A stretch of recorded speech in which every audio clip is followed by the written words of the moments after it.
The Great Depression by Layan, Kamal, and Kaitlyn Shaffer. The Great Depression, one of the world's most devastating times, where people's jobs were gone, families were homeless, and there were children without education. People were also faced with the challenge of exploring new ways of life, exchanging their needs and wants, and encountered many personal hardships. It was October 29, 1929, when the stock market crashed. This day was referred to as Black Tuesday. On that day, investors went into a mass panic and exchanged more than 16 million shares of stock. Almost instantly, once high-flying stocks were practically worthless. Suddenly, people encountered billions of dollars that had vanished from the U.S. economy. This left even some millionaires bankrupt. The events of Black Tuesday didn't affect most Americans because 2.5% of Americans had stock investments in 1929. But the crash made people lose their confidence in the U.S. financial systems. This made people afraid of spending money, and when people spent less, business suffered.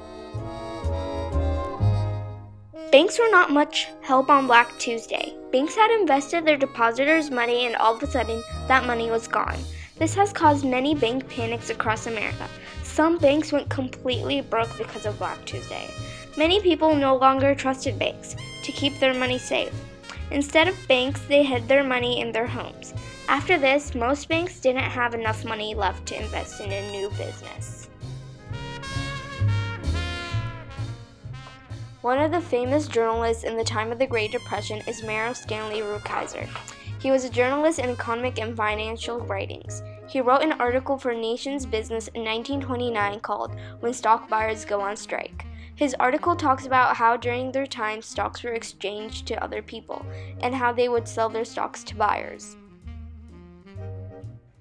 In 1933, more than 15 million people were unemployed in the U.S.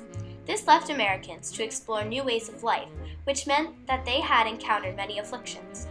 They had encountered financial issues, loss of stocks and money, loss of jobs, loss of homes and businesses, and the basic necessities became harder to find.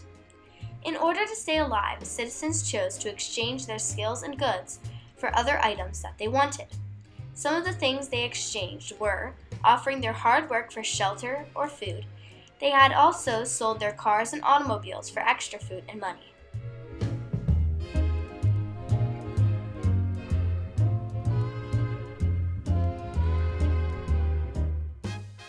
During the time of the election in 1929, Herbert Hoover was president right before the nation entered the Great Depression. He promised to help the economy in many ways during the Depression, but didn't do anything of it. Americans dragged Hoover's name through the mud. They called homeless encampments Hoovervilles. They turned empty pockets inside out and called them Hoover flags. When Hoover ran for president again in 1932 against Democrat Franklin Roosevelt, he found few supporters.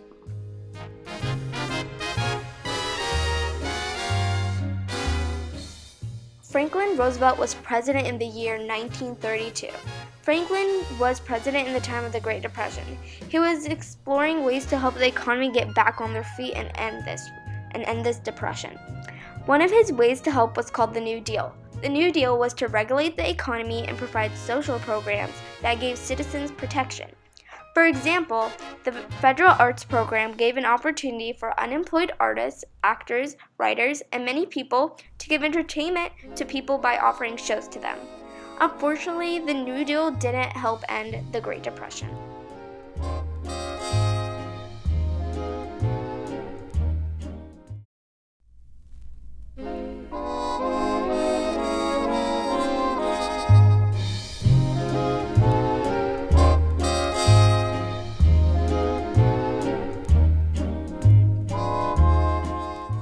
Elizabeth O'Brien was born on July 23, 1917, and lived in Warrior Run, Pennsylvania. Elizabeth lived with her mother, father, and younger sister, Ruth. Her grandparents and uncles and cousins lived in the same small town. Elizabeth was 12 years old during the Wall Street crash of 1929. She describes how people in her community were affected during these difficult times. Elizabeth shares memories of things her family encountered during the Great Depression. The small town of Warrior Run, where Elizabeth lived, many families were going through similar hardships. Can you please tell me a little bit about your family? What did your mother do during the Great Depression? Well, my mother was home all the time with us, and she did a lot of sewing. Of course, there was a lot of money to buy new clothing, but my mother was very good seamstress, and she would take larger pieces of clothing apart and make her own patterns, recut them, and make dresses for my sister and me. And then she would embroider them. She would put smocking on them. She was very good at that.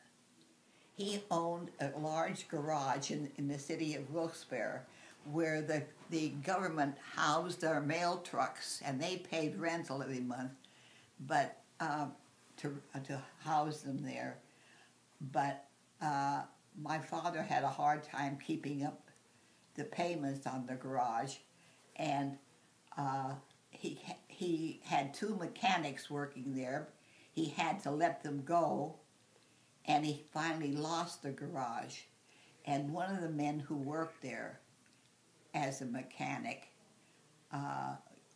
tried to get work in other places, and employment was hard to find.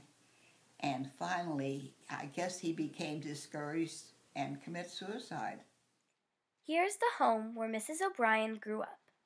This was an old schoolhouse that was renovated so that 3 families could live together under one roof. This helped save money for each family.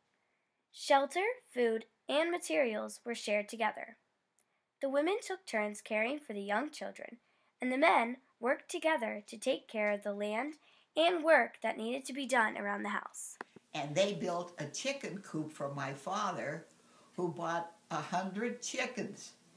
It was very large, and my father would go feed them, and sometimes I would feed them, and he would take people. They were very good eggs, and people would whoever had them liked them. So the people he worked with at the courthouse asked him if they could buy eggs from him, and he would collect the eggs from the chicken coop and take them to work with him, and they appreciated it because there was good food, and the price probably was right, And we had in the yard we had a grape arbor, we had 2 cherry trees, 1 sour cherry, that was for cooking, making pies, and 1 sweet cherries that you could just eat off the sweet cherry trees, oxheart cherries. We had plum trees, we had peach trees, we had apple trees. Our yard was a great big yard, and we had all these fruits growing. My mother would can the peaches. She would make peach preserve. She made peach pies. She made apple pies and applesauce. She did a lot of, they used the things that they had at home. During the Great Depression, citizens encountered many hardships, including financial issues, the loss of their jobs, homes, and businesses. People had to learn new ways of living. Families often exchanged what they had for something that they needed, like needed to work for food. People had to explore ways to help each other in order to survive. The Great Depression changed history forever. It is important for the world to understand this historical time period so we can appreciate what we have today. Families today can learn from the past by helping one another when times are tough. Many generations yesterday and today have learned to save, sacrifice, live, and work together to keep the family strong. We can learn from those that have set an example to work hard and persevere when we encounter challenging times.